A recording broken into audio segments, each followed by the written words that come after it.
so many positives for the Habs this season. Oh, come on. Have hope. What? Come on, seriously, knock it off. What is your problem? No. Does any of this feel a little familiar?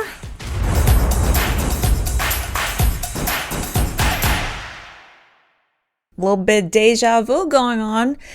And I feel like we said that a year ago when suddenly, after a terrible season of Man Games lost, a record-breaking season of it in the 2021-22 season, the Habs found themselves right back in the same place again in the 2022-23 season. And, well, we made it 2 games into the 2023-24 season before that good old foe, the injury bug, reared its ugly head again. Today, I want to talk to you a little bit about the injuries that cropped up this past week, not only for the Montreal Canadiens in the NHL club, but extending beyond that in the organization as well. Let's get the big one out of the way first. Kirby Dach. Saturday night, hockey night in Canada, Connor Bedard making his Bell Center debut. Another original 6 matchup, the Habs versus the Chicago Blackhawks. It was all set to be a pretty exciting, probably entertaining night, and the Habs came out looking strong, shutting down the Chicago Blackhawks.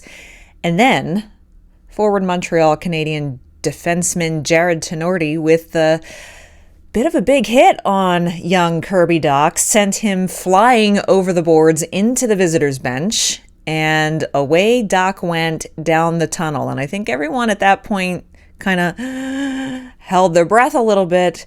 Okay, he's probably not going to come back this game, but maybe it'll be okay. We could all dream, right?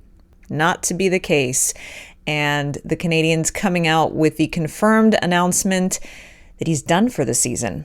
Tearing his ACL and MCL. He's going to need to have surgery, and Kirby Dach is done for the year. What a devastating blow to the Montreal Canadiens right out of the gates. This had a year of such promise for Dach, a year that he would likely take a big step forward.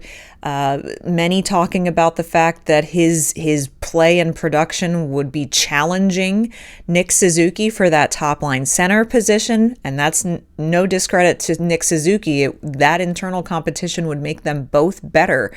And to lose young Kirby Dach at this stage, and not just to an injury, but to lose the entire season, wow, does that throw a wrench into things. So on Tuesday night's game, Marty St. Louis, of course, had to mix up the lines a little bit. Alex Newhook shifting over to the center position.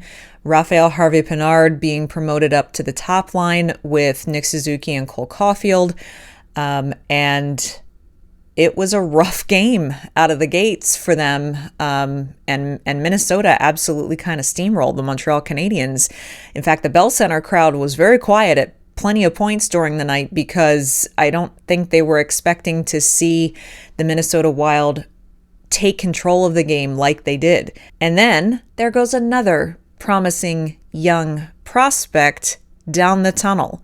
This time it was on the back end. Defenseman Kaiden Guhle went down the tunnel, and he did not return for the game. What's the extent of his injury? We don't know at this point because the Canadiens had off on Wednesday, so there was no update at that point. And at the time of recording this video for you, there has not yet been an announcement or a media availability from the Canadiens. However, Elliot Friedman is speculating that Kaiden Guhle could be out a while. I don't know what the definition of a while is, but that doesn't sound good either.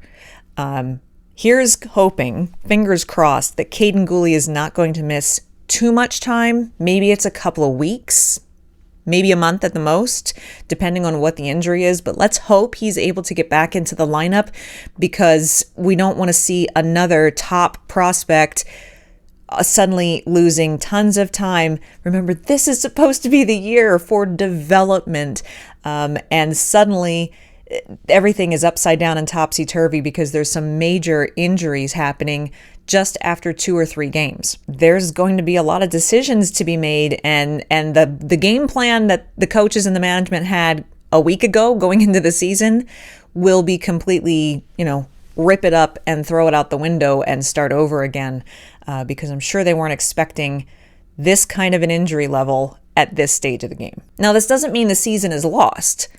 It just means there's some challenges and there's some things that we're not going to see right off the bat. It is going to give an opportunity to others who, there hasn't been a recall from the Laval Rocket yet, but it's possible that might need to happen sometime this week and maybe even next week, particularly if, knock on wood, any other injuries crop up. And in those instances, it's going to give some of the younger players, as they move either up from Laval or if they're already on the NHL roster, up in the lineup, it's going to give them an opportunity to have that next man up mentality and step up and show that they can fill in where needed. And so there could be some good learning opportunities for them and some opportunities that they might not have gotten at this early of a stage in the season. However, when they do make a call up from Laval, if it's at the forward position, it's not going to be the guy who likely most of us would have assumed would be the first call up, and that is forward Emil Heineman, because he's out with an injury. The Laval Rocket announcing after the weekend games that he is out indefinitely with an upper body injury. That's all the information that we have at this point.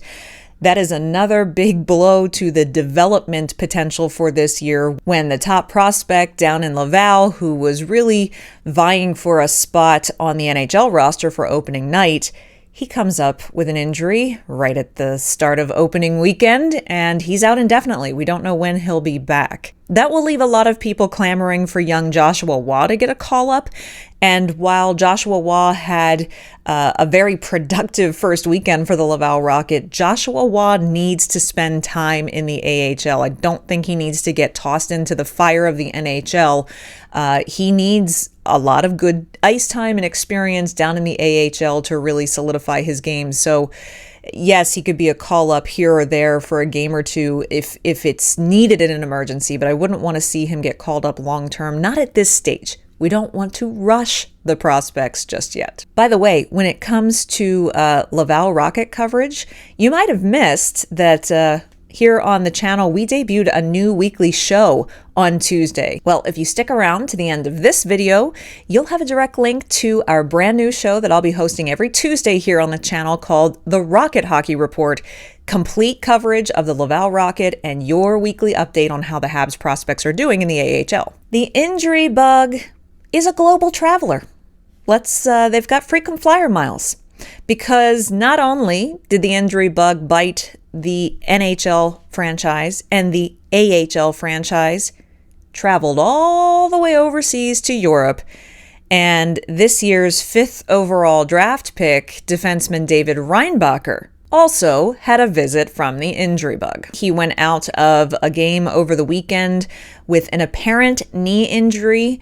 There's not any definitive timeline on his return. Some are saying about 3 weeks, maybe, out with a knee injury. So let's all keep our fingers crossed that it is only about 3 weeks and that young David Reinbacher doesn't miss any more precious time than that, because we want to see him on the ice, eating up minutes, eating up ice time, and getting lots of experience this season over in Europe so that he can come back to training camp next fall stronger and smarter, more mature in his game, and ready to show what he's got at training camp. So I know, Habs fans, it's frustrating, it's disappointing.